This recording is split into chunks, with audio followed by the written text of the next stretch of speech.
አይ ወይ ስትራሱ አንጀት ነው የምበለው። የተዋወቃችሁ ወላሂ የተዋወቅንበት መንገዱን ታሪኩን ባወራው ብዙ መንገድ አለው። አይ አጥኖኑ ረጅም እንዳት ረጅሙማ ጭራሽ ስራ ይሰሩብናል የመዳም ቅመሞች።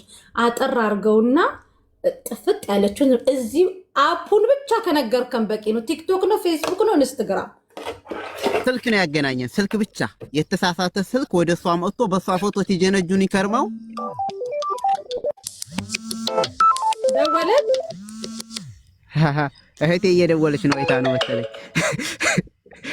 ሸበኬን አቋረጠችው ማለት የተሳሳተ ስልክ ወደ እሷ መጥቶ ከዛ ያ ስልክ በሷ ፎቶ ነበር ትጀነጁን እየከረሙት ያቺ ልጅቱ ያ ስልክ እሷ ትይዘው አንቺ ማነሽ እንዲህ ፎቶ ነበር የተላከልኝ ብዬ በዛ ምክንያት ተገናኘን።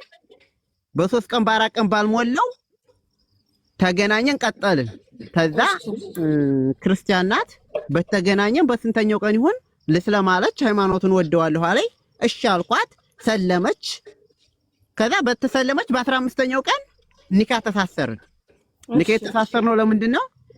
ኒካ ተቤተሰቦቿ ትትላይ ይው ብቸኛ ተቆን አይ ይችል ብያሳዘነችኝ።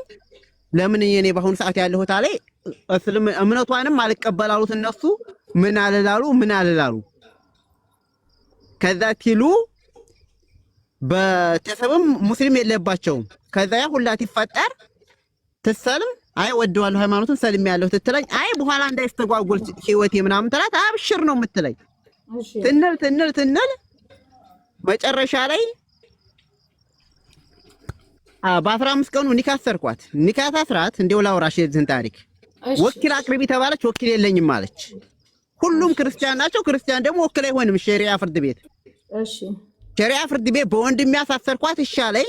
ሸሪዓ ፍርድ ቤት ትታሰር ለሸሪዓ ፍርድ ቤቱ አንዴ ቦቲም ላይ ስልኳ ሰራ። አንዴ ብዙ ነገሮች ይኖራሉ። ስትመጡ ደግሞ ክስ ማለት እንደ ቀልድ ማየት ሳይሆን ሲሪየስ ሆኖ አርጎ ያንድን ሰው ህይወት አንድ ሰው አለው ብሎ ለምን ያበላሻል?